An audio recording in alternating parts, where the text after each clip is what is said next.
You heard Rachel talk about them being up 14 late in regulation, but then Nate scored 12 straight points to pull the Bulls back.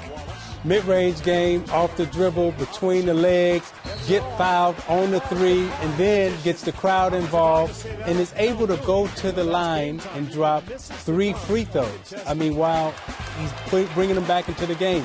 And then this is what I really like. It's like a short game, his pull-up over the 7-footer, and then he denies on defense. He's playing all facets of the game right now. He's totally engaged. He's got his team locked in. Look at Thibodeau on the sideline. And now as he comes off the pick and roll, hits Boozer. Most guards in this situation, they pull up in the lane and they take the shot. They take the hero shot. Nate passes to the open man, and he just had a great game. How big was this play right here out of the timeout? Baseline drive, baseline drift, going for the win at home. Yes, and the follow-up by Noah. I mean, the baseline drive, baseline drift, was a great play. And then the Nets got what they wanted here. Darren Williams got himself a shot. It just didn't go. And what a great play by Jimmy Butler on the offensive rebound. Great call, Vince, because a lot of guys give up on the play. You're so worried about boxing out and not letting your man get it. Jimmy Butler understanding time and situation. So we had to overtime, a 14-0 run. Eventually tied the game. We went to OT, and then it was Nate again. I mean, just going wild. They couldn't stop him. Darren's chasing him.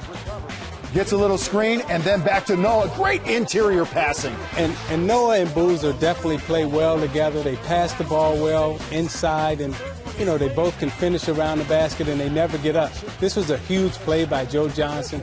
Covered, going left, tough shot, tough floater in the lane, game winner. I mean, he and Nate were battling the whole fourth quarter in overtime. Joe came alive. He had 6 in the first overtime. He came alive, made some big shots, but some people say, Joe, why did you wait so long to get going?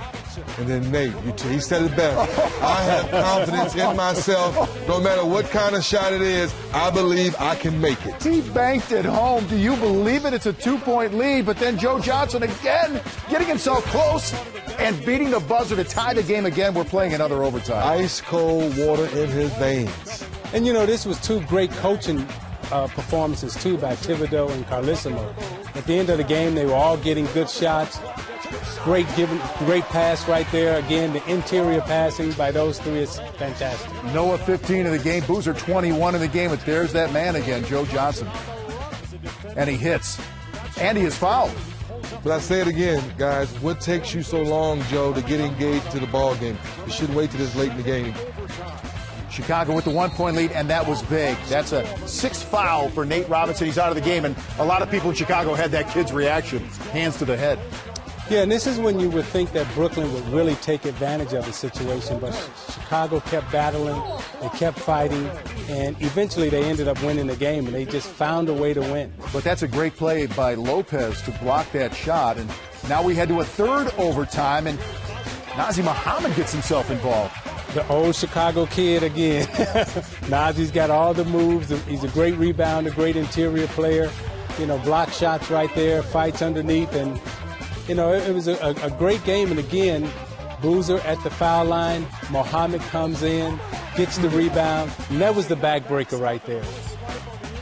Nazr Muhammad had 9 points rather in the game, none bigger than right there. And you could see Noah on the bench. He had fouled out as well. It became a war of attrition. Who would outlast the other? And as it turns out, Chicago had a little more fortitude in this game. 142-134 in 3 overtimes.